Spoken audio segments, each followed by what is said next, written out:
All right, everybody. We've got another very special guest for y'all. Returning guest, Mr. Christopher Sahloff. What's going on, Chris? Oh, same old, man. Just working hard, doing some D&D homebrews? Yes, exactly. Yeah, it's been a busy year. So, Yeah, I think the last time we talked, you were just kind of launching Homebrewed Comics into what it is now. I guess like a year in, like how you feeling about the whole thing? it's been a really big year. I don't feel alone anymore in the publishing space, which is really good. Um, there's been a lot of like learning things, not mistakes, things you expect to go one way and they go completely other. Learning the different roles and how they work, figuring out distribution, digital, and just navigating indie comics as a whole has been every year's different, you know. Yeah. Yeah, I've been kind of thinking over the last year and what I've seen from all you guys out there, and it feels like the last year or two has been like the year of team ups. Like, I feel like everybody's kind of grouping together and figuring out their strength in numbers. Yeah, I think that as independent creators, we sometimes forget that we're part of a bigger whole. I actually just had a talk with Dan about this. Um, you look at just Kickstarter, right? So not that we make, uh, you know, books that fall into the category that Kickstarter has problems with, but we still suffer from anything that happens because those backers now leave Kickstarter. I actually lost a backer on this campaign because he was like, "Hey, I'm getting away from Kickstarter." So, and it was a pretty big pledge. So you look at the fact that we say this all the time. Well, that doesn't affect me. I'm not in that. We're all in indie comics together. So whatever you do, whether or not you know it, affects the rest of us. And I was just simply telling him, how many books have we backed? Now I've been doing this 6 years that I didn't get, and some of those creators we would promote, and that Yeah. leaves a very lasting taste in someone's mouth when you spend 30, 50, 100. I mean, average backer is anywhere from $40 to $60 on Kickstarter for a comic book, for a comic book. So when someone's thrown away $40 to $60 on a book, and then they see yours, and like, well, I don't know this guy, and I'm afraid that I won't get it. Luckily, I'm at 10 books, so I have a track record, which does help. Dan, the other guys, all of us on Homebrewed have a track record, so it does help when new people are looking and saying, "Oh, will these guys fulfill?" But it doesn't help the community when some people do or don't. hmm Yeah, I've been kind of looking around at what happened with Kickstarter this past couple weeks.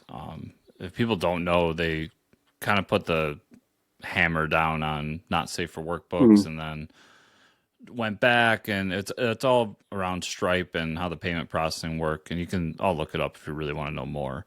But I I don't know what a good solution for them would have been. They would have to Like if you were, implement something that says this is 18 or older content. yeah, Because when you look at the greater thing, like, it got brought up a lot. Well, Stripe works for OnlyFans. Okay. That's fact. But when you sign okay, up on OnlyFans, you know, there's a process for you to get an account. You verify your age, those things. So because there are laws too. So on top of not just digital content, and you're selling physical content, there are states, there are countries in which that kind of content is illegal, right? So hmm Stripe has and I'm not defending or going, like I'm just giving like factual. I've watched so many videos on this just to learn more about it, and Stripe is an international company, so they're at risk because there's no age verification. There's no, and again, with physical things, like if you're shipping to that country now, and let's just say you are shipping, an adult book overseas somewhere into an area that it's not okay to do.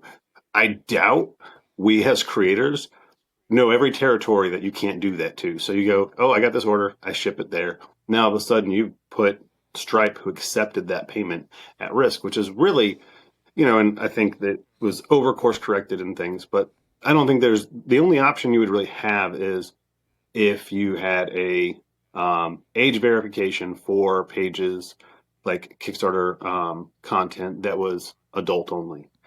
And that's a back end thing that Kickstarter would have to implement, which, they can't do just right now. Mm-hmm. So they put it on, of course, Stripe, and there you go. Yeah, and then also that creates some weird situations where, like, if your book Crit, you had a sexy cover, are you now in that 18 or older bracket? I mean, I would assume yes, because they have to do it. It would. I mean, I get it. You're right. I just don't think it's going to be neat. However, they decide to do it at the end of the day, but yeah, it's just strange, the whole thing and how it's going on. And yeah, like you said, I don't know. I know there's states within our country that you have to have an age verification to see certain websites. Mm-hmm. I think we all know what websites I'm talking about. Yep. So, and then I mean, I thought this when I worked for FedEx for like 3 or 4 years, and I thought about this then because you could deliver alcohol to people's houses. Oh, wow. And during COVID, they waived the whole. We used to have to check IDs. Like, we couldn't even deliver it unless someone answered the door and gave us an ID. Well, during COVID, that got waived. And I was thinking back to like when I was 18, and I'm like, I would have 100% just been ordering booze online because I was not the responsible child. And yeah, there's been that debate and conversation for years now about IDing people online and how do you do it, and it's strange because at the end of the day, it's gonna be you have to click a button that says you're over 18, Mm-hmm. and then everybody's just gonna click it and move on. Exactly. I mean, we're all probably guilty of it, especially when the internet first hit. So, Oh yeah, it's interesting, yeah. And so for you losing backers based on this whole thing, you said it was just one. I don't know if it maybe is more, but one that I know of. is there any thought of having to diversify further now because of this decision? How people are reacting to it? Oh, there's 100%. And realistically, this is something we've been working on. Drew and I have talked about it since before we even formed this. So when I think my second or third book, my dad had no idea what Kickstarter was. I mean, he used it, he backed my book, but for him, Kickstarter was still a relatively new. It was crowdfunding, and I put, like I said, my second or third book on there, and he's like, "When are you going to get away from crowdfunding and just do pre-orders because now you have multiple books?" Didn't understand that every book essentially is a new project and needs funds because I have to pay this person, this person, this person. I don't have a rotating door of money. I'm not even a small publisher in the grand scheme of like Dynamite or one of those, like where we have income coming in. It's I sell this book, I go to cons, I make as much money off it as I can. Hopefully I can use that money to go back into the book, but I still need to pay my colorist and printing fees. And he didn't really understand it. But that stuck with me when he was like, "When are you just going to go to pre-order?" And, fast forward a couple of years, Drew and I are talking, and I really would like to get away from Kickstarter because it's that old tale of like, what happens if the internet goes down and the only way you have to promote anything or get anything is the internet? Well, now you're screwed, right? If, like the influencer talk, like if they lose the internet, they don't have a job, right? Well, if Kickstarter goes down, we have no distribution process. We have no way of getting people to go check out our books. So we've been in the back end really building a similar, people are used to crowdfunding. And I think part of what people enjoy about indie comics is they can go in, they can get your basic cover A or cover B, but also you can get the deluxe edition, or I can get this other edition that comes with a poster, or I can do this one over here that comes with this. And, we wanted to create a, environment on our website that people were familiar with. So it's not like just going from Kickstarter now all of a sudden just go to our website and hit the pre-order button. How can we make a page that emulates what you're used to with Kickstarter, but is essentially a pre-order process for us. So it cuts out that middleman, because you don't, right now you're losing to Stripe, you're losing to Kickstarter. And I really hate how Kickstarter waits until day 30 to collect that money, because it hurts in two ways. One, when you're promoting your Kickstarter, you have people that are like, oh, I get paid Friday, so I'll back it Friday. Or, oh man, like I know your campaign ends in 2 days, but I don't get paid till next week. Well, hey, we don't collect money till the end. So there's that headache of trying to navigate those conversations. But also there's that at the end, you become a bill collector because their cards fail. And then you have 2 weeks to get them to pay their money, or they don't get, their rewards. And let's just say it's a couple big backers, because I've had that situation where we had $150 backer that failed, and it took him like a month and a half to Venmo me money because he was like, "Oh, hey, I just got your messages." Now you're losing out, and say that a couple of those hit, and now you lost $300. Well, there goes that stretch goal,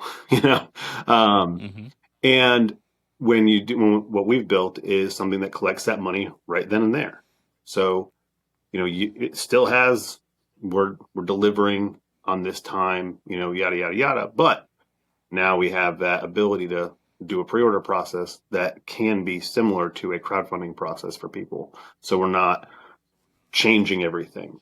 But the plan is we're going to run them side by side, because, we don't want to lose that Kickstarter awareness that people have, because that does drive traffic, and it allows us to have two platforms running at the same time, that we can, go to homebrewedcomics.com when we do these interviews, instead of going, hey, go to kickstarter.com and type in CRIT.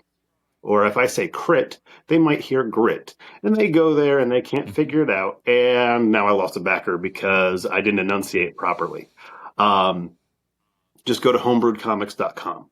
Pretty simple. It's all over our branding. It's all over our Instagrams. It's all over everywhere that we put stuff. So people can just go there, boom, taken care of. We don't have to go to third party. We don't have to do all this other stuff.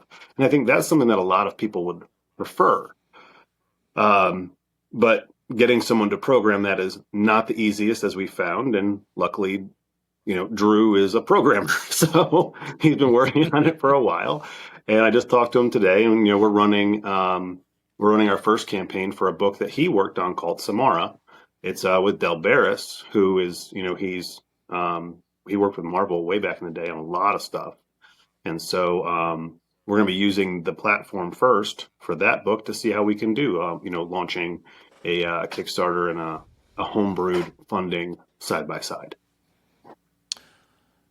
Yeah, I remember years ago, and mind you, the examples I'm going to give, I know have some controversy behind them, everybody, but I can't think of another company that's done it, but Alterna did it for a while, but they were Indiegogo, and then on their website, they had their own kind of crowdfunding mechanism, and they saw a lot of success with it, from what I know. Look at Rippaverse. So I know it's possible. Again, controversy, whatever, but Rippaverse, he funded everything on his own website. Yeah, and that was going to be my second one, is I know he does it to the website, and I think his first project broke a mill. Now, that is what it is, but I just know it's possible. I know people will go where they see a great project. It's just it's tough because no offense, Chris, but Eric July has more of a name than Chris Sahloff does. So I'm totally you got to find a way to get that him a guy there. that has millions of followers on YouTube is bigger than me, and I just think I broke like 16K on Instagram thanks to having 4 people tied to it. How dare you? I know I'm the worst, but I like the idea. I like that you guys are trying something, because I've said for a while I thought the Indiegogo had the better idea of just take my money now. Because Agreed. Same deal. I get paid on Friday, and sometimes I forget about your project, and I might be an extreme case, but I get 100 emails a day. So your email that says, "Hey man, it just falls through." Luckily for people like you, I'm on Kickstarter at least once a week, so I see when there's that red banner. But yeah, it's I always thought that was a better way to do it. So I never understood why Kickstarter didn't adopt that in some way. I've heard their argument of, well, if it doesn't get funded, then there's an issue. But Then you just get I, refunded. yeah, I that's what I thought. Like, just refund it. That's what Indiegogo, well, or just implement what Indiegogo has. You know, I mean, like Yeah. the everyone always asks, like, which do you like better, Indiegogo or Kickstarter? I like building a campaign on Kickstarter and managing a campaign on Kickstarter so much better than Indiegogo. I can't even find Yeah. my backers on Indiegogo. Like, it's not easy. But the features of Indiegogo, which Kickstarter has started to steal, like putting images on your tiers, which Indiegogo had first, like putting the late pledge, which Indiegogo had first. Um, if they could just steal the one thing that a lot of us would like, which is take the money now, so we don't have. I hate being a bill collector. You know, Yeah. I've already paid you your 7%. Do what you're supposed to do and collect it. It's not that hard, right? Like, yes, they send their notifications and all that, but it's a headache. So I wish they would steal that aspect of it. Now, Yeah. I think with Indiegogo, you have two options. It's been a while since we ran one. You have a like soft budget and then a hard budget. So if you do the hard budget, then it doesn't collect it until it's over. But a soft budget says, hey, as long as I make this money, I can make the book. And if I don't, I'll still make it. Like I can only ship 10 copies of the book if I only have 10 people. Um, Hmm. I think that's what it is. Like you get to keep it no matter what. And you guarantee that you guarantee this book will ship kind of thing. Um, but crowdfunding, there's risk and reward everywhere for both Hmm. sides. You know, for the backer, for the creator. Um, I think even backers would prefer take my money now because I know it's gone, especially in the world we live in. It's like, oh, I went and got gas. I had $50. I forgot that I had that $50 coming out tomorrow. You know, I think I'm bad about subscriptions. You know, like we all think about subscriptions. It's like, oh yeah, if I subscribe, I save $18. I'll cancel that subscription next week. Then you get the renewal. You're like, oh man, there goes. You know what I mean? Like, so we're all bad about that, and that's what Kickstarter sometimes does to people. It's like, oh man, I forgot that $100 was coming out, and Yeah. it's not like there's a notification. Hey, this is coming tomorrow, right? It just goes, and I think that if they could implement that, it'd be a lot better. And that's something that we're going to have on ours. Is payment right up front. But the good thing that I think we bring to the table with our own platform, if I have 10 books that I've shipped. Drew has 5 copies of Caspian that he's done, along with I think 4 or 5 more anthologies. You know, Dan Price is on 4 or 5, and Dennis is on 3, and so I think collectively people know when you do back one of our books, whether or not it's on our website moving forward or on Kickstarter or Indiegogo. I've never used any of the other ones, but like if you ever support us, you're gonna get your product. Um, we did do one thing this year with our last year. We did the Homebrewed Zero. Okay, that was a strictly website only product, and you could it was a it was an old school like take the coupons, go to the website, type in the code, and get your copy. Right. Um, Hmm. we did and this was with just promotion through the Kickstarter backers. This wasn't like a big campaign that we ran. We didn't do interviews. It was just mailing. And I think we did like over 50, 60 copies of that book. So, we've got a proven track record that we can do stuff just on our website. And most recently, we did a Tin Can 1 and 2, which is another book that Drew works on. So, and we've had a collected edition available for a while, but we did a two-parter for that strictly on the website. It was like 40 sales during like a 15-day period where we were trying to just get the orders in before we send it to the printer. Hmm. Because that's more of a con book. The writer and artist on that, they don't really do Kickstarter as much. So Drew he's one of the writers and he letters it, so we publish it. But that book we didn't do any major promotion for, and we were still able to get that many books. So I'm thinking to myself, I know creators that and this isn't anything, but like get excited when 10 books are sold. So if we're doing 30 with no promotion, Yeah. you throw Crit, Bigfoot Knows Karate, Celestial Knight in there, we should be able to secure, a good amount of orders and not feel like we lost.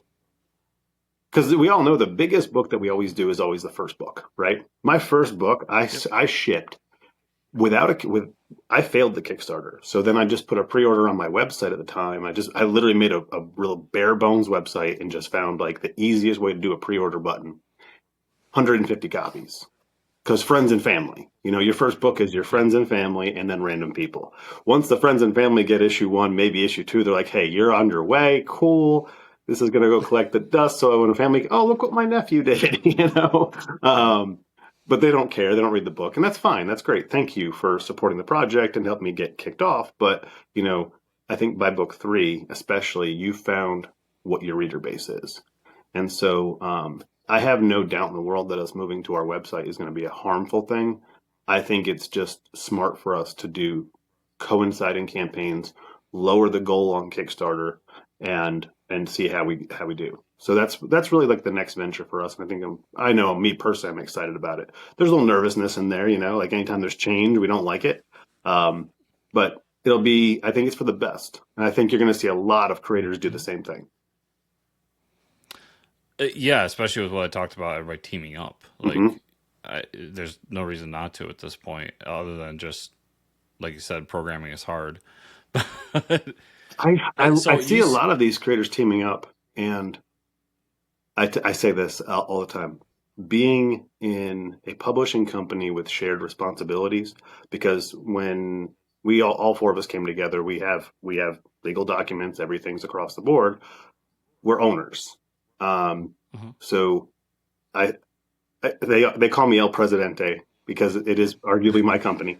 But we all have equal say. Now, if I disagree with somebody down to the bear, and it becomes a thing, I can, disagree with you, and that's fine. But like we all have a share vision of this company.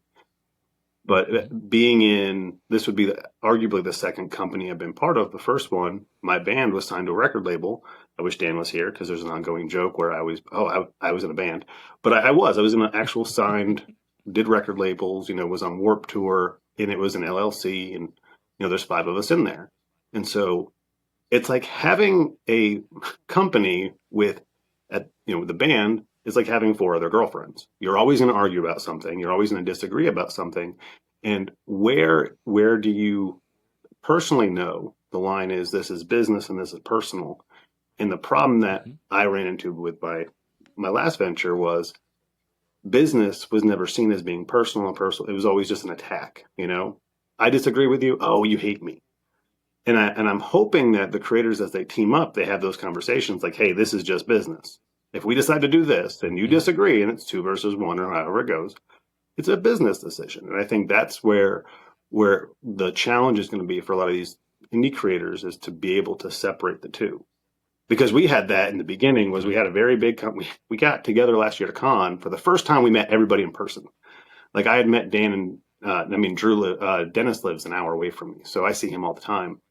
Dan came in. None of us had met Drew face to face. We did a con. It was a great time. And we sat down. We said, hey, like when we have these discussions, personal is off the table. It's all business. If you're not carrying your weight, it's a business talk. If we don't like your shirt, that's a personal talk. Yeah. But and we're able, and I'm very proud of the fact that we've had some tough discussions where you'd think that people walk away emotional, and 5 minutes later, no, we're cool. Like it's just business. And that's going to be a telling tale for some of these people who, you look at Image Comics, they were all real good friends, and then they're firing each other left and right, fighting over everything. And that's what happens when they say don't get into business with your friends or family, and there's a reason. Yeah, it's tough because we get so we're so into our ideas that we tend to make our personality about our ideas and our beliefs. I mean, we're seeing it every day out there in the world. And when you think you have a great idea and the 3 other guys are like, Chris, that's a terrible idea. Or, I don't think that's going to work or whatever. It hurts. It just I learned a does. long time ago, and I think this is where it works really well for us. We talk about my comic book Crit, and we haven't Hmm. we dabbled in this, but I'll go into detail. So Crit is based on a homebrewed Dungeons and Dragons game. It's a superhero D&D game that I turned into a comic book, and the guys in the book are my best friends. And so when I'm doing this and I'm drawing it, I'm coming up with these ideas. I'm going to them and saying, "Hey, like this is how it played out in the game. This is kind of how my vision is for the comic." And I have been brutally told that that is stupid. No, don't do that. My ego is not there. Like recently, I'm designing a character who has previously been in the books. He lost. He's coming back because in the game I brought him back. Did the whole like, oh, I'm powered up even more. And I had this idea for him to have like a DJ helmet that had all these lights and all this cool stuff. And they absolutely tore the idea apart. And I was so excited. I thought it was hilarious. I was laughing to myself about it. And of course, I get in there and they're like, no, that's stupid. And besides, you designed a really cool face for him. So why don't you just do this instead? And like that way you can keep the face and people know who he is. And I'm like, but isn't this funny? They're like, I don't get the joke. And I'm like, dang it. And I had a moment where I was like, oh, that sucks. But it's like you move on because Yeah. ultimately after like looking at the reasoning, I was like, they're right. And when you're in any creative space, an ego only holds you back. Okay. And I'm a firm believer that indie comics, any creative outlet, just leave your ego at the door and have fun with it. And I think that's where you'll Yeah. have your best outcome is if, especially when you have collaborative creative projects, just leave your ego at the door. So with this new, collaboration with Homebrew Comics, you say you're talking to the people who are playing the homebrew with Mm-hmm. you about the book. Do you ever go to like Dan? And does Dan give notes or any of the other guys give notes on Um, your book or vice versa? More for flow of panels and page layouts because my guys read manga, they watch TV. They don't Hmm. understand all the time comic book. So Yeah. they'll give me some pushback on some stuff, but most of the time they're like, cool, cool, I dig it. As long as the art looks cool, they're fine. Um, Hmm. I've been doing sequential art now for 6 years, 10 books, average of 30 pages per book. So you're looking at 300 sequential pages, right? I'm at the point now where I'm like, this is how it fits and this is what it's supposed to be, but it doesn't look right to me. Dan, Drew, Dennis, what do you guys think? And one of them will Hmm. ultimately give me an idea. Because we all hit that mode where it's like, I just don't like it. What do I need to fix? And you get another set of eyes. And that's where those guys come in, especially Dan. Um, but again, we had to learn how to communicate because I'm not a yes man. Like, don't give me yes. Just tell me if it sucks. Um, Drew and I are working on a title together called Halix Protocol. We've been talking about this for like a year. We're working on the script together. And he sends me the script, and I said, hey, this is your first time working with me. I am not a yes man. I'm going to tell you what I like, what I don't like. We'll fix it. We'll move on. And Hmm. I sent him my notes, and he was like, oh, love the vision. Well, I had some ideas for him, and I could tell he was kind of like, I'm like, dude, there's no ego. Just tell me if it sucks. He's like, I really don't like this piece. I'm like, cool, let's get rid of it. There's no point in arguing. Let's just move on. So like that's where that creative process comes in with those guys is more either scripts we're working on together, or if it's more panel layout.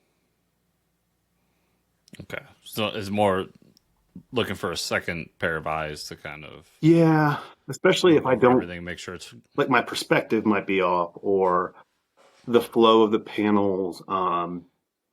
One of them, Dan was like, "Hey, I like your panel layout, but they're all distanced. Why don't you take one of them and just?" He's like, "It's real easy. It's digital, so just take it, crop it, pull it Mhm. in, zoom it in, and now it changes the zoom in just one of those panels, so it's not like all the same." I did that and it changed the whole flow of the page. So Yeah. um, that those are like the pieces of feedback. He's like, you can tell me to shut up if you don't like my idea. I'm like, no, like that's what I'm coming to with because I don't like it. Like it's right, but I don't like it, and I don't know what I don't like. And so getting that extra Yeah. set of eyes is really helpful. Yeah. Sometimes you're in something for so long, and that's all you're doing. That's all you're paying attention to, and you kind of miss the little thing Hmm. as you're doing it, like that little tweak that'll just make it great. And the second, third, fourth pair of eyes is great for that kind of thing. So It, good to hear you got that. it has come in handy many times. Have you guys had any conversation or looked into direct market We're in at direct all? market. Or So we're through Philbo oh, distribution right now. We are in talks with some other things later on because we have some big projects that are on the not I don't want to say the back burner right now. They're just in the collaboration and the agreement phases. Things that were different stage of development. there you go. Uh, there's documents that have been signed that say we cannot discuss this until it comes forward. But when it does, it will put us into, it will give us hopefully opportunity for larger distribution models because we've spoken to them at length. Like, this is what we're working with, this is who we're working with. And they're like, well, when that comes to fruition and you're good there, then let's look at the whole catalog. So that's been my goal from day one, is to find a vehicle that will bring Homebrewed to a different level. And I've been working on this now for the better part of 6 months.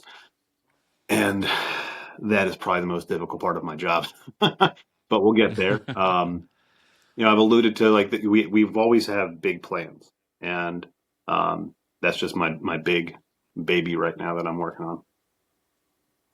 Philbo, so are they doing single issues, or are they just a collected No, he does edition single kind of issues. publisher? He does Yep. singles. And they just launched. So Phil just launched his printing as well. So he does all the Yes. direct printing for the publishers, and so I think we've held out on the next two catalogs because I want him. I want to come back in after he's got the printing, so we can stop the back and forth with the printer going to the distributor, losing on the shipping and all the other stuff. I'd rather just hang out, and we'll wait a month. But he's got something cool going there. I haven't seen a distributor that offers in-house printing. So him being able to offer that for all the publishers, that's a big deal because really the only thing you're losing then is his percentage.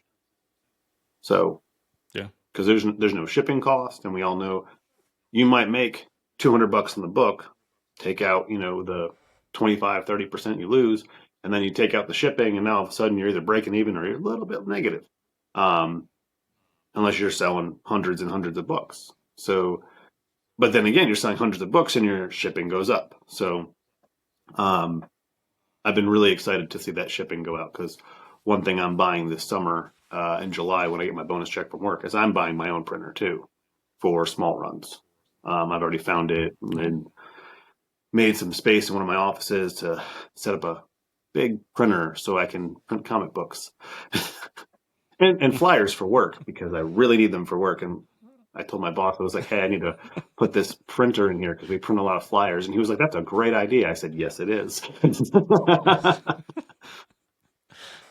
I know that game all too well, man. It's Bosses mine, but really it's helped good me for with the my business. job.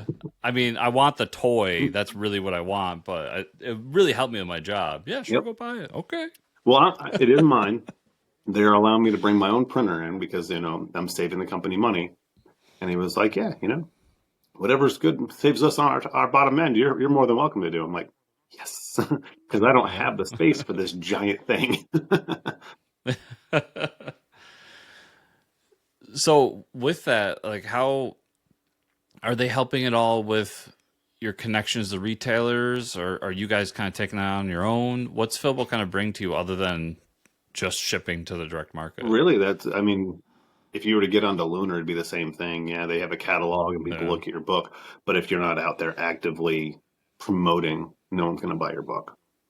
Um, we've done months where we're you become your own marketing agency, and I think that's where one of the tough spaces in indie comics is.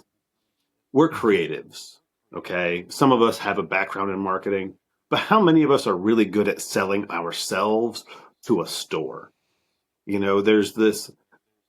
We've been going to these comic book stores since we were little kids, you know, Mhm. and we walk in and we're like, "Hey, do you want to buy my book?" And they're like, "No." Okay, sorry.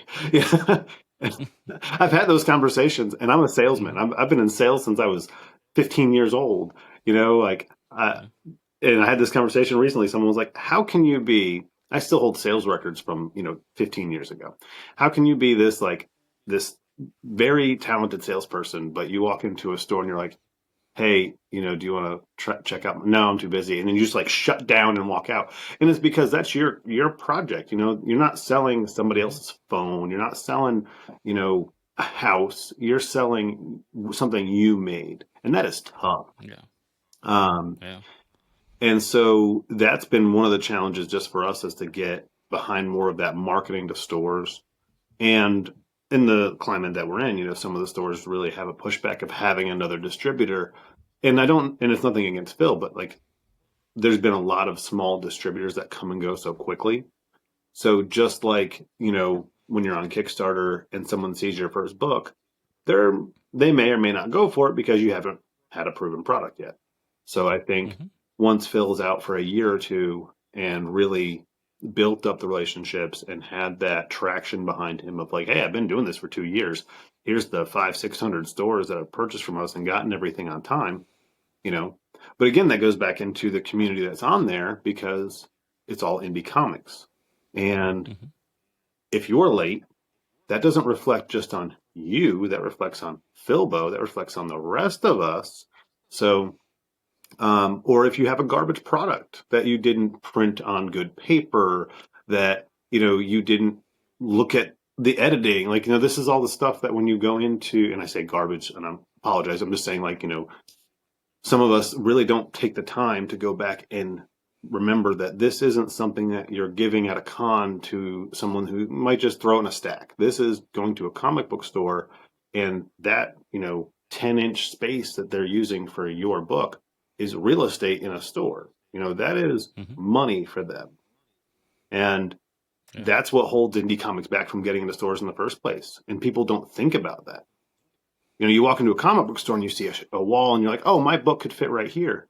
Well, that book holds, another comic book that might bring the store $200 a month. Can you bring the store $200 a month? And Yeah. that's a question you need to ask yourself when you're getting in there and when you don't deliver on time or you have, like I said, bad paper or you print it upside down. Well, I had a book that came in once and it was printed backwards, and you didn't check that stuff. That goes to the store, and the store's like, hey, what do I do with this? How am I supposed to do Mhm. this? And that just looks bad for everybody. So we just all have to remember that everything we do in indie comics reflects back on indie comics, not just you. Yeah. Yeah. When Robert Kirkman does that, it's like, oh, Robert. He's being silly. You'll get him next time. But yeah, when you guys on your first, second book, and once again, no offense, but nobody knows your name compared Exactly. to Robert Kirkman. But it's just like you could lose a customer for Hmm. life right there. Yeah, it's. I know a lot of people don't like to have this conversation, but I do find it interesting, especially because I hear it in my local community a lot.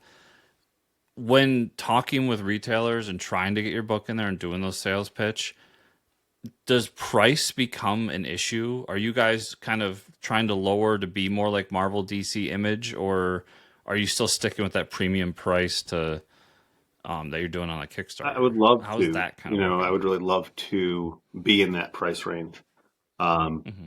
I have family that works in comic book printing. My uncle used to manage the Archie account and the DC account for his printing company.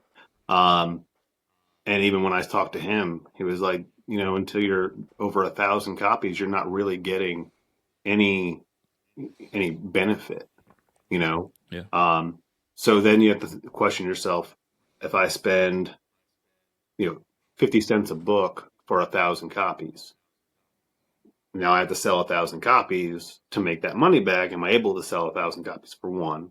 Hmm. And most of us can't do that on a first run.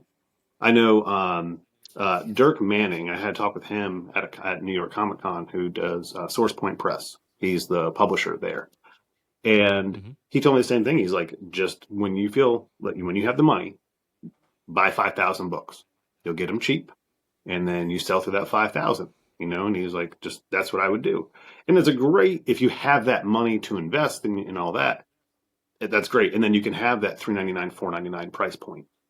But for a lot of us that are printing 200 copies at a time, maximum, you're paying that $2 a book printing rate. And so getting your book and this is the math. If a comic book store gets 50% off the cover price, okay? So you sell your book at $5, now you're at 250. Well, your distributor also takes 5 to 10%. So now you're down to so you have to realize that if you print for $2 and you make 205, this is where, like I said before, the shipping comes into play. Oh, well, I made 5 cents a book. I sold 50 books. So I made, $25. Shipping on that was $45. You just lost $20. Mm-hmm. And so that's the big picture stuff, is like, you need to financially understand what you're getting yourself into. And that's why really, I like what Phil's doing. I like that he's offering these print runs. I think it'd be great for just the community he has, because the guys that are on there there's some of those guys can do 5,000 copies out of their pocket and be good, and they can sell them at cons and the other things. But the good majority of indie comics can't buy 5,000 copies and sit on it and sell it, in a reasonable amount of time to make the money back. Yeah. So with all that, how has the retailer feedback been? Have you had people? I have a few that we deal with. The fuck no, or the they, as long as they're getting their 50%, but the hard conversation is, and I'm sorry, I kind of went around that. I apologize. No, you're good. $5 is probably your stopping point for a normal size copy. Now we have Bigfoot Knows Karate there's a 36-page book there, so we have it as a giant size book, because you're getting a 36-page book. But what that says to the retailer when they're going through and they see your price point at $6.99, right? Mm-hmm. Page count's 36 pages, giant size book. Oh, okay. Well, that is a special product now. So it does validate the cost. You're not buying a 24-page book for $6.99. You're buying a 36-page book, and that just justifies it. Mm-hmm. A lot of stores, though, don't want to spend more than $250 on your book being written. Yeah. And the higher the cost, the less you sell. So if they can buy 20 copies at $2, great. But if you're now $250, they're going to buy maybe 10 or 15, because they have a budget they're going to spend, and you have to be within that spend rate. I had a store that bought 2 copies of every single book. That's great, And yeah. I mean, we sold 25 books to them, and that was great. They were just trying us out, and they said, if we can sell through these, given it's 2 copies each, but if we sell through these, now we take that money and we can double it and buy 4 more and build up the inventory. But it's a test market. Indie comics is a test market. A lot of these stores, they have guys like you and me that come in on our weekly basis. Some of them never go to Kickstarter. They just come in for Spider-Man, Batman, Spawn, those things. Mm-hmm. Getting them to try a new book, even though to me and you, it's like, hey, we're comic book guys, we're indie guys. Me dropping $5 on a book at a comic book store is nothing, Yeah. But this guy has a pull list, and it's like, I don't know. And you get him to buy that book. And this is the conversations this is a straight conversation I have with a retailer. I said, what is the deal with indie comics and retailers? And he's like, because for me to get someone to buy your book, I have to have a conversation with them. I have to be invested in your book, get them invested. And then you don't come out with an issue 2 for a year and a half. Yep. Sad fact. Okay. Yep, that does kind of hurt, doesn't it? Okay, so when is that issue 2 coming out? By the time issue 2 comes out, he's already forgotten your story. So that's why when we decided that we wanted to go the retail route, I looked at the map and I was like, between Crit and Caspian, we've got almost 20 books there. So we can do bi-monthlies, filter in.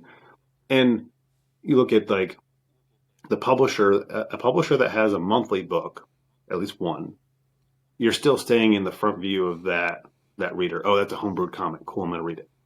Oh, next month I get, Crit 2. And then after that, you get Caspian 1. And then you get, when you cycle through their books, yes, we're not a connected universe, but Homebrewed Comics is still in your forefront. It's like listening to music. If you have a favorite record label, when I was a kid, Roadrunner Records was like the thing. And we had all their demo tapes. If I saw Roadrunner Records on an album, I was picking it up. And so that's kind of like what comics does now too.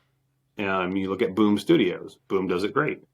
There's a lot of people out there that say, "Oh, I want to check out this Boom book." Image, again, Image can be hit or miss, to be quite frank, because they are huge now, and they cater to a lot of different audiences. It's not just one anymore. Like when Image came out, it was like action, big muscles, lots of blood and guts and fun stuff. Now it's young adult. It's all over the place. So it's like kind of hit or miss. But then you go into like I like Dynamite stuff. Dynamite's been doing some good things recently, especially with their licensed products. Um, so if you find like a publisher you have a niche with, it's good. And so hopefully that's like our goal is to become that niche of like fun action comedy kind of stuff with a little bit of sci-fi. Yeah, and I think the smaller you are, the more you have to do that. You have to kind of find your area and decide that's what you're doing. And I know it can be tough for creators who want to do a bunch of different things, but I just feel like, everybody knows Ed Brubaker and Sean Mm-hmm. Phillips, and they know when they get those two on a book what it's going to be. Now, the setting might be different, but you know what that book's going to Mm-hmm. be. And they're a little bit bigger of a name, but they don't really shy too far from that, where it's a little bit tougher. I mean, I'm a big fan of Chip Zdarsky, but I talk to a lot of people, and they're like, well, I never know what I'm getting with one of his books because he just bounces to every corner of genre you can think of. Very true. And that can be a little bit tougher. So I think when you're smaller, it's a lot better to have like, this is what a Homebrewed Comics Mm-hmm. book is. And if you buy all of our books, you can expect this from us. I think that's really smart. My other thing with the direct market for you guys, I almost wonder if the OGN route Mm-hmm. is better. I'm very curious with SourcePoint how they do, because this, from what I know, it's what they're doing. It's just OGNs, and it's a little bit easier to say like, hey, I really like this book, Crit. Here's the OGN. It's whatever dollars. Sell it to them, and then if they do have to wait a year or two, They've got it. that's a little bit Yep. more palatable. Yeah. We've Um, thought the same thing. You know, yeah. get so this year we're gonna have the Bigfoot Knows Karate trade. See, I have to reformat all of mine. That's the project for the summer after I finish issue 10, because Hmm. issue 10 closes out volume one for Crit. And so where I'm stuck is, does volume two start with a new number one, or does volumes two start with book 11? Um, and that's the struggle that I'm in. It's great that I've Hmm. published 10 issues of a comic. I mean, it's very rare in indie comics we see someone get there. I'm very proud of that. But everyone likes the number one. They see, oh, 11 books. It's like when you go to see a new Marvel movie, it's like I have to watch 10 years of Marvel to understand this one movie. And it's Hmm. scary. So there's this struggle in my head. Do I put out a new number one, volume two, number one, get people invested in that? Because volume two, issue one, but volume one is a closed thing by itself. So, where do I go? What do I do to attract the audience? But then you get the people like the old heads, and they're like, oh, you can't get past an issue 10, like you have those conversations. Marvel's canceling everything before they even hit issue 10 and they have a new number one. And it's like, there's just so much conflicting stuff there for me. But I am, like I said, I'm reformatting into all my trades. Um, I just got to re-letter them so that they all look cohesive when we do a trade. Hmm. Dan's got his. We have the Caspian Porter one, so we'll have three trades plus actually four because we have tin can, and we'll be going to direct market with that. We'll be going to cons because part of the reason I wanted to do it. You talk about like the the marketing of it. Go to a Comic Con with 10 issues of a comic, a person walking by is like, just give me issue one. Just give me issue one. I can sell out an issue one at every con I go to. Issue two, three, four, all those, it's like it slims down, right? But Hmm. if I go with, say, three trade paperbacks, oh yeah, this is volume one, two, parts one, two, and three, or however I do it. I think I'm gonna do it in two parts. Oh yeah, Hmm. that's I can take both of those, or I can take the big one, you know. Um, then I'm getting the reader on all of it at once instead of just issue one, and then they have to go to the website, and then you kind of lost them when they have to do more actions. So that's I think the trade paperback. You're right. You know, that is for, especially for indie comics. I think it's a great vessel. Um, Yeah. you can't get away from singles because you have people that do like to collect the singles. I know that just from my current Kickstarter. I had the trade as an option and issues 1 through 9. I had one Mhm. trade that was ordered. Everybody else that's on the catch up, all issue 1 through 9. So that tells me that when people go to Kickstarter, they want the singles, those kind of things. Um, Yeah. Kickstarter is the boutique yes, shop. Like exactly. they're gonna want the, but I feel like once you get to direct market, it might be a safer bet to go trades 100%. and say, yeah. And then also you can prove to these retailers like, and to the people reading it, to be fair too, I can complete this thing. I completed the story. I did it. Like And it's not just pie in the sky. Please buy my number one so I can make number two. it's a higher dollar item. So, and I don't know how this math works out, but when you have a bigger book, you sell it for more, but it also costs less to print on average. So if let's just say like the last trade paperback, I just went to Amazon and I did like their average for the page count, and it was like 29.99 because it was a 200 page Mm-hmm. book. Okay, that 200 Yeah. page book at 29.99 only cost me, I think it was like 16 and change to print.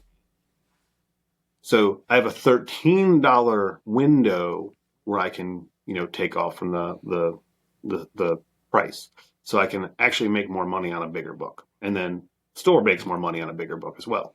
So there's more, you know, and I've had those conversations too. Actually, the guy that owned the record label that I first signed to owns a comic book shop now. And I call him with Oh, ideas and I'm like, what do you think about this?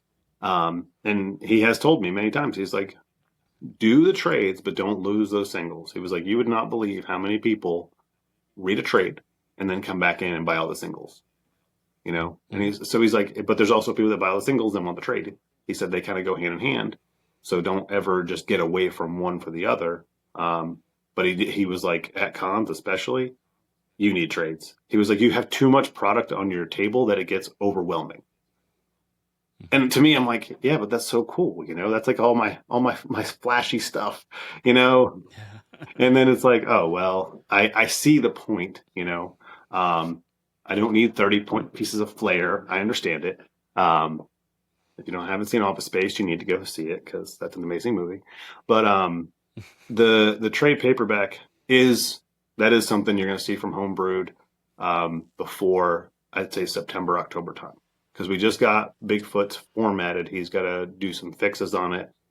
As soon as I finish drawing Crit 10, I'm going straight into reformatting all the books. I'm going to drink a bunch of caffeine one night and just stay up and reletter the entire 300 pages. Have you decided what format you're using for the trades? If you're going to go with like the compact editions, more traditional, like This is an argument we've gone back and forth on. And then really what it's going to yeah. boil down to on that one is the cost to Hmm. print.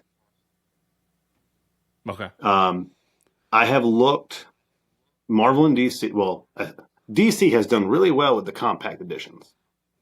Marvel dropped the ball because they went with a bigger size and more money for some reason. Um, whole conversation for another day. Um, Yes. I think younger readers, Barnes and Noble readers, like compact editions.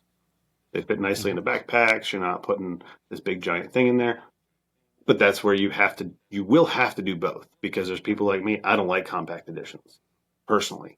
I like my big books. Okay. Um, so this is where I'm torn too. Is I think I'm going to do two compact, trades, um, 1 and 2, and then the whole compendium as one hardbound book.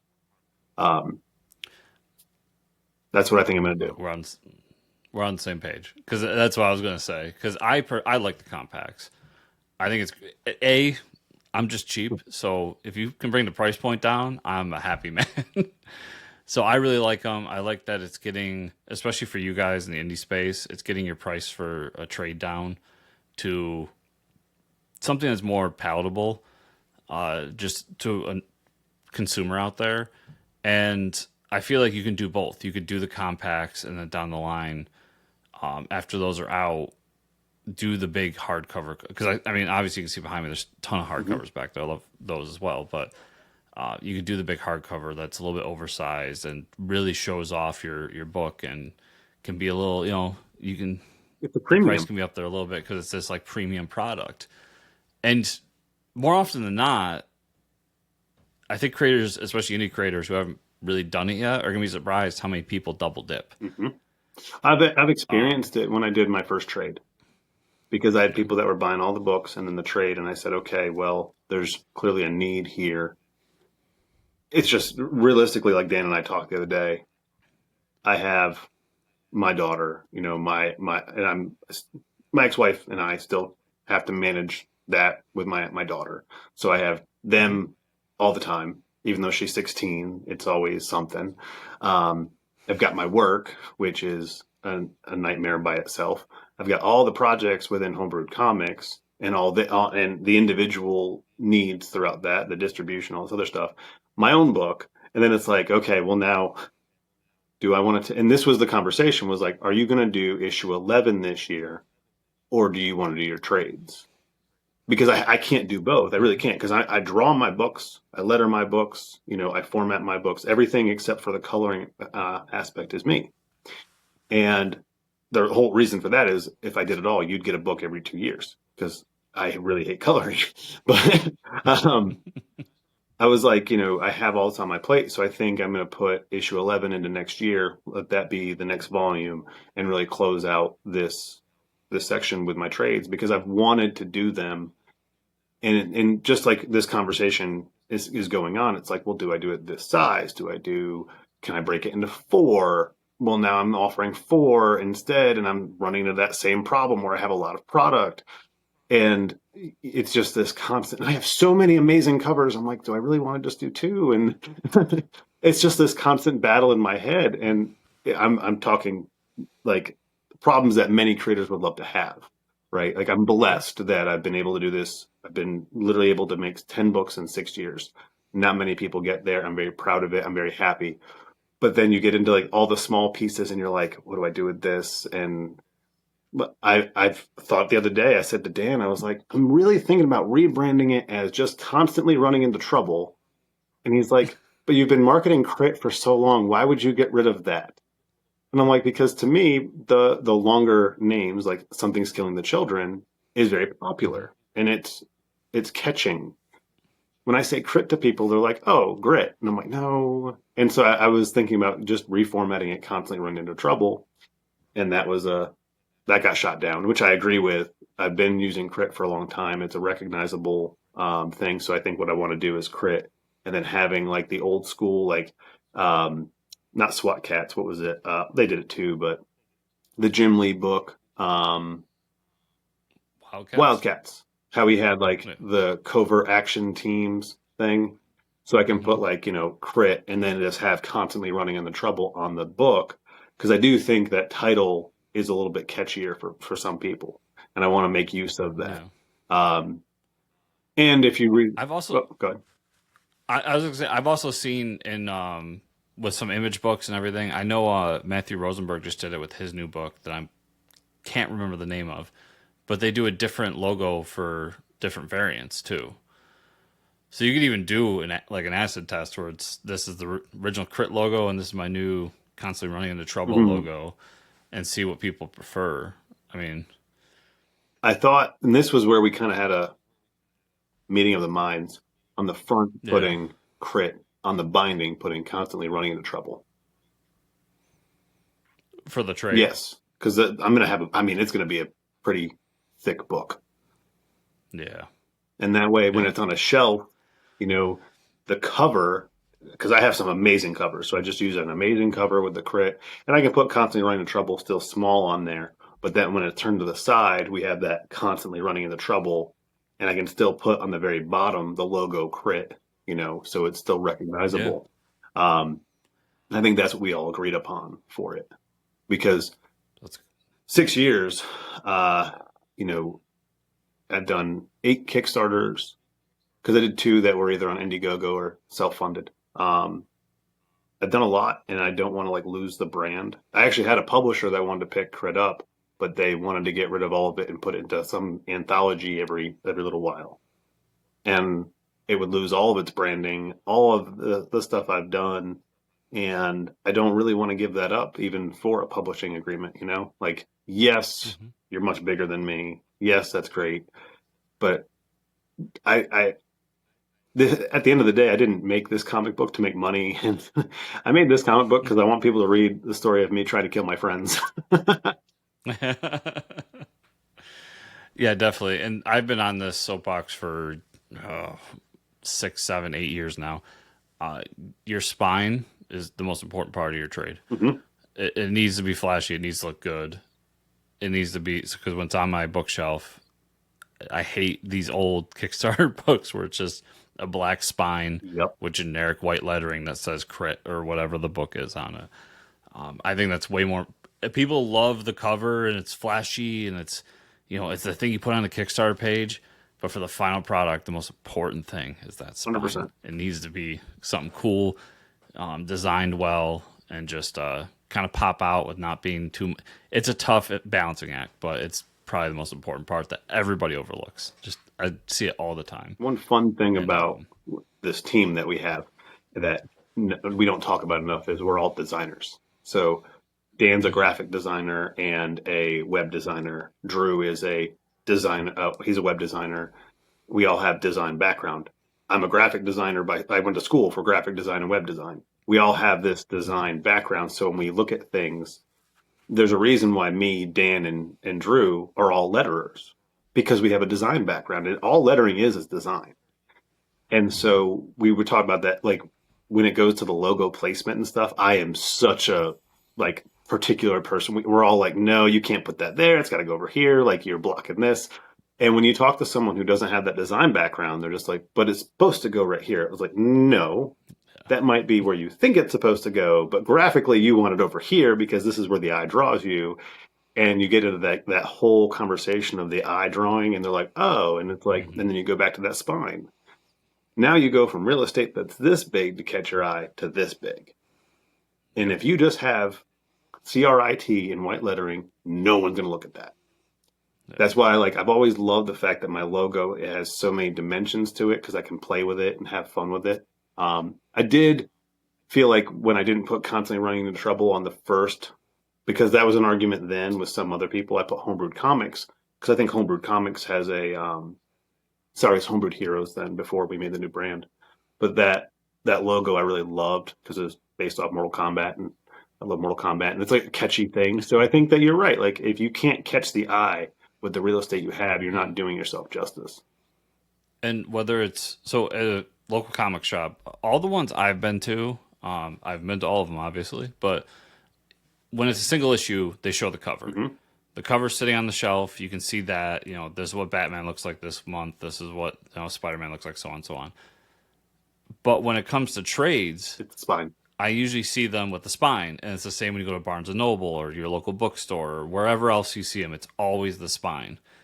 And that goes for manga, that goes for comics, and that goes for novels. So it's just nobody thinks about it because everybody wants that flashy, cool cover. And I get it, but that's something I've just been pushing with you guys for years. Like more thought needs to be put into it, and I'm glad to hear you guys have had conversations about it. So some of the conversations we have, you would think that it's just a bunch of brains in a room, but we're all comic book guys, you know. Mm-hmm. And I think a few of the conversations we're having now, which is fun, is, you know, we did this issue 0, which we kind of consider our first annual, right? It's an annual collaboration. And we ripped off Image 0, but did it? The argument is we ripped off Image 0, but we did it right. You know, we actually put in content that you can't get anywhere else. We put it finished content, not just splash pages of things that never existed. Not picking on those guys, but come on, like that's a fact, right? So yep. I drew over 1,000 coffee beans for this 6-page book, right? Like. I'm never doing that again, but there's a whole story behind that. We put together a really cool piece for our first, we call it our annual because we didn't ship it until like February or March. And so I think the conversation now is, what are we doing for the next one? And I think we're going to do a collaboration where like we pick our characters and they actually meet and they do something. I've pitched a horror story about Santa Claus actually being overtaken by a demon because I play D&D. So to me, I want to do like a Christmas like D&D themed thing. We've got an island of zombies. We've got all these different things like we're thinking about just like doing. And so like that's the fun part. But like, we get to the business of like, oh, where do we put this logo, right? Or like, how do we build this website? And then we go, all right, let's have the fun stuff. How are we going to try and kill our characters this month? Yeah, the annuals are great. I've thought for a while that with if you have a bunch of characters, you have a bunch of books, or in your guys' case, you have a bunch of people making a bunch of books. You do an annual, and you could do the old what Marvel and DC do: throw them in an alternate universe, a weird idea, and do Homebrew Comics zombies, to Homebrew Comics dinosaurs, it's a never-ending cycle of you can do it. That's exactly what we were actually talking about, was just turning the annuals into these fun things. Yeah, and then it's themed. And then you might catch the guy who's like, he only buys the zombie books. And he gets your book, and he's like, oh, shit, it's really cool. And I really like Crit in this thing, and I really like this one, this thing. And then he goes and checks the other stuff out. Maybe he just buys it because he likes zombies and moves on. But still, I think theming it is so much fun. It lets you guys kind of go outside of what your books really are at heart, but at the same time introduce people to them. I really enjoy that idea. So as a creator too, it's fun to get out of my zone, to be able to get out and say, oh, this week I'm gonna have Crit fighting zombies. It's like writer's block. You get away from it, you do something else, you come back and you appreciate it, and you have this new fresh look. And when I was doing the issue 0 stuff, it's all the animals in the coffee shop, and it literally boils down to Samedi the cat versus the magic beans, and because he screws up, and it's a hilarious little fun story I wrote with my daughter. And like when it was done, I was kind of like really excited to get back to drawing Crit. And when we were talking about like the annuals, I was like, that would be really fun because I like getting away from my normal for a little bit. Because when I come back, again, I've been drawing Crit now for 6 years, and it's like, oh, yeah, that's what that character looks like again. And it's like new motor skills, and I feel like every time I go away from it and come back, because I had to draw something else. Like I did a 6-page book, a sci-fi book. I drew this sci-fi D&D thing that we did, and I was drawing mice and dragons and all these things that I don't normally draw. So when I came back to Crit, I felt like I was drawing them even better because I learned little things. Because having to draw things I had never drawn before, I had to learn new skills. And it's like, you ride the same bike over and over again. Now you go to a 10-speed. And I tell you what, when you go to that 10-speed and you come back, it's a different feel. So it's like, to me, it was just giving me different motor skills. And I'm looking forward to doing some more of these these annuals, these issue 1s, 2s, whatever we decide to call them. I think we're going to name them differently. I think one idea we threw around was Homebrewed Comics, Uni, like something about Universe, and it was like Uni VS, and we're having a fight, like a Mortal Kombat thing, like Uni and then just Verse. Yeah. Dan came up with the idea. It was Dan's really good with these catchy things. He was like, "What about Universe?" And I was like, "Actually, that's kind of cool." So we might have an annual where we just like do literally like, "Hey, strongest fighters in the ring, who wins?" And I was like, we could run that as a D&D game.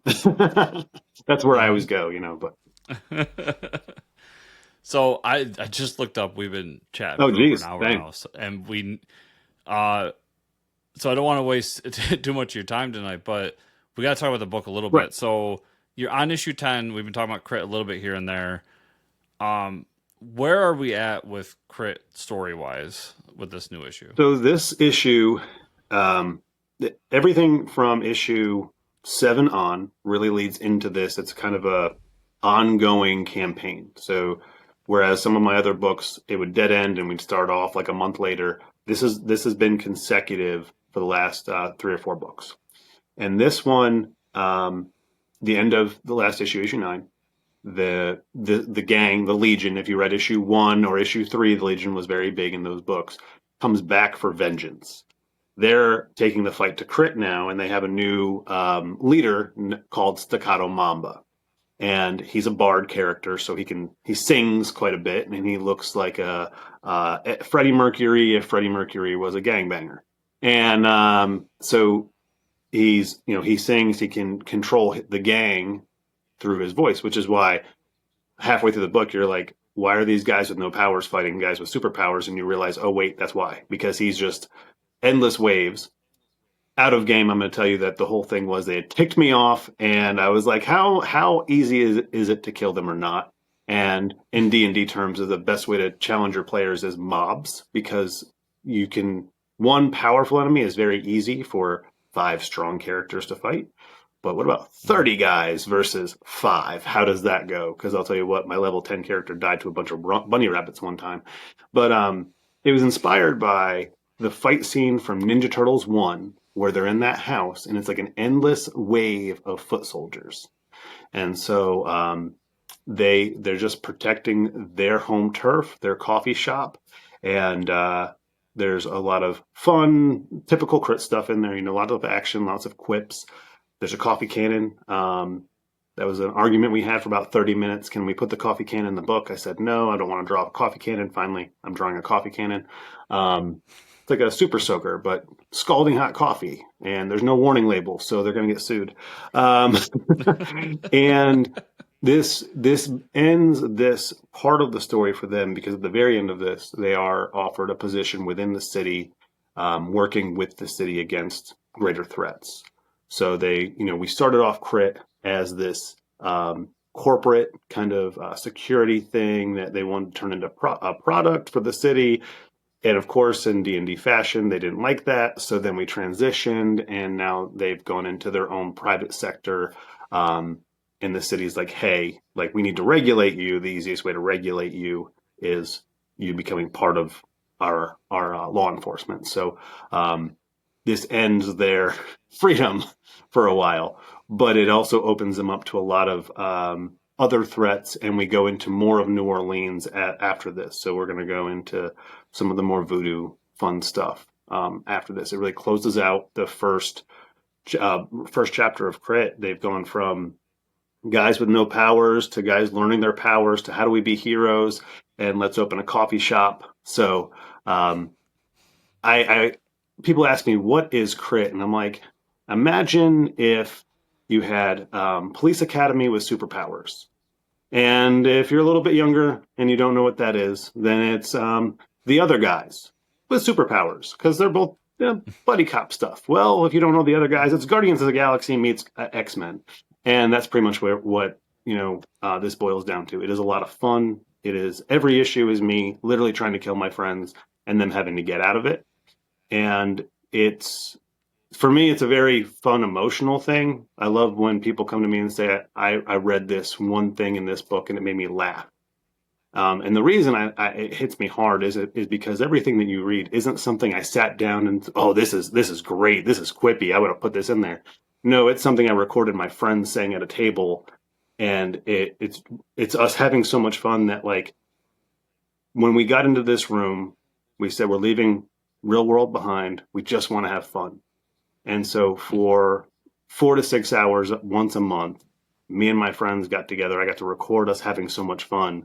So when you laugh, that reminds me of, like, that's how much fun we were having, that what we found so entertaining now entertains you. And that really does hit me hard when somebody will, I opened up my inbox 2 days ago, and a kid sent me a message. He's like, hey, I just backed issue 10, and the whole reason I got, it made me open up all my old books. He's like, I reread the entire series. He's like, it's even better on the second run through. And he's like, every book has some kind of funny moment. So I really like where you've gone with this. And after 10 books, to be able to have someone say that, like, that meant a lot. Yeah, that's the highest compliment I can think you could get for something like that. This issue, first, I'm a big fan of puns. So, named Whole Latte Trouble. So, love it there. You mentioned the coffee beans. There's a lot of coffee in this issue. The merchandising. Oh, you know I I did gotta it. There's ask. a coffee cup So and you coffee got a coffee beans. mug because I feel like the coffee mug you made because you're like I need a coffee mug with my company's name on it. That's just Yeah, that's the first thing you do after you form the LLC is make the coffee mug, right? merchandising 101. The the coffee beans. Yes. How did you pull this off? Like how hard is it for you to make coffee beans and to be able to ship it to us? Not hard at all, actually. Oh, Because I'm not, because I looked into it, like shipping wise and stuff. You technically didn't buy the coffee beans. You bought the book. These are free coffee beans that come with it. So I'm not charging. I don't have to worry about FD, the food and all that other junk. As far as for shipping. For logistics and how did I come across it? Well, I'm in North Carolina and there's a lot of independent businesses. I just said, hey, I don't personally drink coffee, but everyone around me does. I said, this is something I want to work on. I'd like to go locally source for the beans. They gave me a bunch of different packs to bring home, and I'm just going to buy locally sourced coffee beans. I found a printer for the bags, and they're ready to seal bags. So I'm just going to get all these beans, weigh them out. I have a scale already. We're just going to be scooping beans into bags and sealing them up and mailing them out. you're doing this in your kitchen? I'm doing that right in this room that I'm sitting in. That's crazy. I mean, I see. It feels like everybody has a coffee brand now. Yeah, I know. I don't know if it's just me, but so I just wonder how it's got to be. I assume it's got to be easy. You said it. You just said You it just have was, to source but as a the beans. whole, If you find a source for the coffee beans, and a lot of them, what it is they just roast them differently for you. Like you go into God, I think every YouTuber has a coffee brand now, because it's just that easy. yeah. I was gonna say every influencer I feel like has got some version of their Hmm. coffee. I mean, I'll be announcing mine later this year, so uh, So it's it's not that hard. I'm joking Oh, around. okay. Yeah, I'm It joking took me around. 2 days to figure it out. To be quite honest, I got a hair up my ass one day and I was like, let me see how hard it is to do this because I've been talking about doing it. And I was like, I found the bags first because if I don't have the Yeah. bags, I don't need the beans. So I found the bags, relatively Okay. cheap, because they're small bags. And then I said, okay, well, I got bags. Next day, I do a Google search for coffee companies in North Carolina. And so I called one up and I said, hey, do you sell in bulk and unlabeled, like ready for I told them what I was trying to do, and they were like, oh yeah, we'll mail you a couple bags and you just tell us what you like. And Mhm. so I mixed two of them together, a little uh, flavor wise, ground them up, bought a coffee grinder, and had some people try some coffee. Which one do you like? Which one looks like tastes like a lot of latte trouble? And is that a special tier So it's an for the bulk, add-on or is for every everybody get? tier. I did something different this time. I have everything as an add-on. So it's like, what is it, a la carte or whatever. Like, you can make your own. But there was a tier. Yes, the top tier has everything in it. There's 13 covers on this one because it is a 10. I got some big artists on there. I mean, VK Marion, who's been on, Green Lantern, Nightwing this year. Just two off the top of my head that I know he's done. He did Justice League last year for their big story. So got him on a cover. Got an artist from Marvel on a cover. Got a bunch of my friends. So there's all these covers to choose from. So if you pick the top tier, you get 10 covers, your choice. Doesn't matter which. You get the coffee beans, you get the coffee mug, you get the T-shirt because you can't do a Kickstarter without a T-shirt. Yeah, so 13 different covers. I guess choose your favorite kid. Which one's your favorite? So, fun fact: the only other cover I've ever drawn was issue one. So when you see my cover on there, this is the second cover I've ever drawn. I would say my favorite is probably Louise, the wraparound. Um, that's a deluxe edition. That'll be a Yeah. foil. and it's going to be a Virgin. I'm taking the logo off of it. I play with it a couple different ways, and it just looks so good with no logo. It's just so busy. It's, like 15 different people fighting on that cover.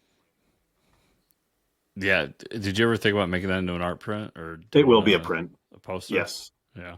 Um, Yeah. so the artist that did that cover is also my colorist. So, um, and I wasn't going to commission him for a cover because he's so busy coloring. I was like, I don't want him to be overwhelmed. And we were chatting one day. He's like, well, are you going to ask me to do a cover on this one? Because he's done a lot of covers for me. And I was like, I mean, if you have time. And Hmm. I just sent him some references and I was like, oh, I like this and this and this. He's like, oh, I'll do a wraparound. And I'm like, that's a big project, but okay. He's like, well, I guess, we have, 5 members of Crit. We need 5 enemies. And he's like, and then we have the animals and all this other stuff. And I'm like, so you're going to do, 10, 12 characters on a cover. He's like, yeah, I can do this. And just knocked it out. It's always crazy to me when artists just come back like a couple days later and it's like, oh, this is what I was thinking. And you're like, how did you Yep. Yep. perfectly do it? I'm blessed. Louise he's a phenomenal artist. He's an amazing colorist. Him and I work together so well. When I messaged him a couple years ago and said, hey, I liked how he colored his work, and it has that very 90s feel to it. And I said, hey, how would you feel about coloring my work? So I sent him some pages. We did some test stuff, and we just worked together so well. It's like, it was funny the other night we did a live together, and I looked up and I'm like, man, I forgot to draw the monocle on the owl. He's like, don't worry, I'll draw it for you. And it's like, I felt like Rob Liefeld for a minute. Forgot to draw the feet. But he'll pick up things because he's done so much work with my characters now. He's like, sometimes I'll realize that you forgot a piece of something because I'm trying to get the line work done, and he'll fix it for me. And he takes critiques so well. Like if he sends me a page and I'm like, I'm just not feeling the way this color is over here, we'll go back and forth a few, and just the communication, just the way we work together is amazing. Collaborative work can be tough, and he's been really easy to work with, and he's does beautiful work. So blessed. And I'm noticing, I noticed Dan Price's cover. He put a Bigfoot in there. Are there any other crossover covers that I'm missing? Yeah. Here? So the Del Barris cover is a crossover with Caspian Porter. The Dennis Valencia is a crossover with Celestial Knight. So what I did was everybody that's on the Homebrewed brand, I have a crossover with their character. Okay. Is that something you guys are trying to do as a whole with every campaign, or is it special? This was special just because it was the 10th book, and I really just wanted to have them contribute in a way, and taking, like when Spawn did issue 300, everybody had Spawn on their cover. So instead of putting Crit on everybody else's covers, I put everybody else on mine. There you go. And for new people who for some reason haven't backed this before, what's the offer for them? Like, do you have a special digital version? Yeah. You said you have a trade for volume 1. Like, how is that working for them? So I think the digital, you can get all 10 books for $20. I tried to make that very accessible for new people to get in. They're any tier. So if you pick just a standard A cover, for instance, and you get the $8 standard book, on the add-on section is issues 1 through 9. So you can get the physicals, and anytime you buy physical, you get digital as well.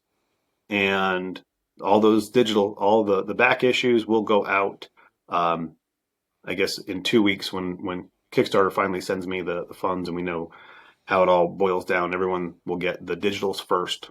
So that way you can start reading if you'd like before the physicals come in.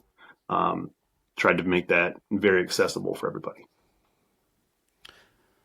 And as we stand talking today, the campaign is actually over, everybody.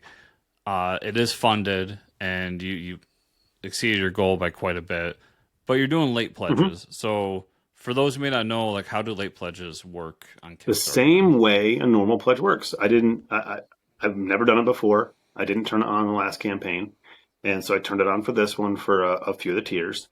and we ended Friday. Saturday morning, I had a backer, and it's nobody that I know, so I don't know how they figured it out. But I went in and I was like, well, let me see what it looks like, and it just says back the campaign, so it works Mhm. similar. The only thing is every tier is I think $1 more because Kickstarter has for the late pledge. You spend $1 more or whatever than what it used to be, or the new pricing is. They Kickstarter increases the price because it's running longer. So I'm assuming because it costs money on their server. I don't know, but they have a an increase percentage for each tier, so you can get in late. Not every tier is available for late pledging, just because some of those I did need a cutoff so I can order some of those products. But you can get everything that all the main stuff, back issues, digital issues, all the fun stuff is still there. Even the glow in the dark covers, the metal covers, are all there. So you can just get in. It's just the early bird specials that I'd cut off because those ran with the campaign, so you can't get those. And they had a couple tiers that during the campaign I had free shipping on, so those ended with the campaign. Okay. Everything else is there. But the most important part, people can still get the coffee, right? Like, Still get the coffee. Yep. Because I'm gonna buy bulk, because I'm gonna have that at cons and stuff. yeah, yeah, that's a good. I remember years ago, um, Wayward Raven Mm-hmm. Productions. They did a bunch of books over the years. They caught my attention because they were giving out beer at a con that they brewed themselves. That's kind of cool. So just yeah, having something. It's like, hey, do you want to like first are you over 21? But hey, do you want to try this beer? And I'm like, yeah. I mean, I'll try beer anytime. And then as soon as you got the beer and you're trying it, it's like, okay, well, this is my book, and this is what we're talking about. And so yeah, it's a good one for cons too. I did 'Cause- that with energy drinks. So for issue 3 or 4, yeah, 3, I did Mhm. energy drinks with it. And I would be at a con, and you can't. I was told because I was advertising that I was bringing my energy drinks, and the con messaged Mhm. me, was like, "You can't sell those because you're in direct competition." I was like, "Oh, you don't understand. I'm not selling them. That's the thing. Mhm. As long as I'm not selling them, I'm just giving them away. I'm giving them to people that come by to check out my book, and that's it. So it'd be a good conversation starter. Hey, like, do you like energy drinks? Hey, check this one out. Oh, by the way, this energy drink appears in this comic book." There you go. Yeah, I like that too. I'm a bit of an energy drink connoisseur myself, so Oh yeah, it's sad I about didn't get to try that. 1,200 milligrams a day. But listen, my day job is blue collar. 1200 is like the baseline. That's where we Man, I feel weak now. our hearts are gonna explode one day. But man, are we gonna be I energized? know. Hey, at least they're pumping, right? Yeah, as long as they're working for now. Um, I mean, anything else you want to say about the campaign before we kind of wrap everything up? What do you want people to know as we Just close things out? definitely get in before end of July because I'm going to start getting all the fulfillment ready in August. I actually have to have everything done by July because Brad, who helps, he's Caliber in the book. He goes back to, for some reason, Police Academy is sending him back to basic training for 2 months, which is 2 months that he will not be available at all. So I have to have the book done before he leaves so he can help me get it lettered and ready to go. Um, so as soon as it's done, we'll be canceling the late pledges so we can get all the orders together, get that to the printer, get the t-shirts made, start getting everything ready to ship out in September. So just make sure you get in there. And also, I would be remiss in not letting everybody know Homebrew Comics does have Bigfoot Knows Karate still on Kickstarter. We have 9 more days of Bigfoot on Kickstarter, and this is a book where Bigfoot is blamed for the death of Odin, and it's a pretty dark, gritty story. So definitely check that one out too. Yes, definitely. I know we've had Dan on the show before. He's a good dude. I'd like to talk to him again in the future. But Bigfoot No Cry. I remember I think I read the first issue, and it's a lot of Yeah, fun. I mean, it's in the title. yeah, Everybody, it is. It is a he's not fun. hiding anything. It is a very fun book. So much so, my father was calling me the other day because my dad, every campaign, he literally waits to the last 2 hours to back the book just to mess with me.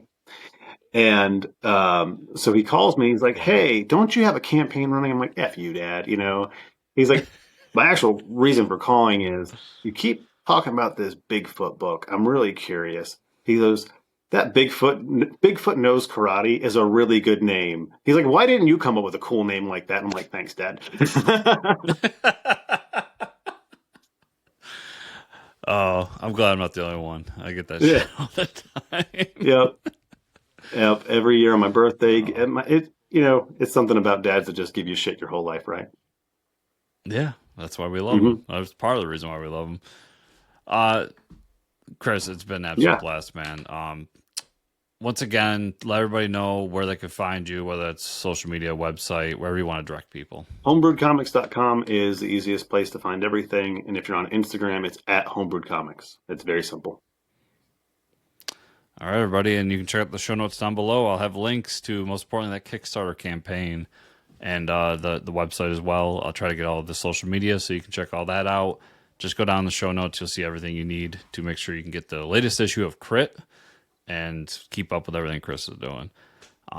Always a blast, man. Always a pleasure. And I usually say best of luck with the campaign. I don't know. Best of luck with the late pledges, I guess, is what I'm going to say this time around. Thank you. I appreciate that.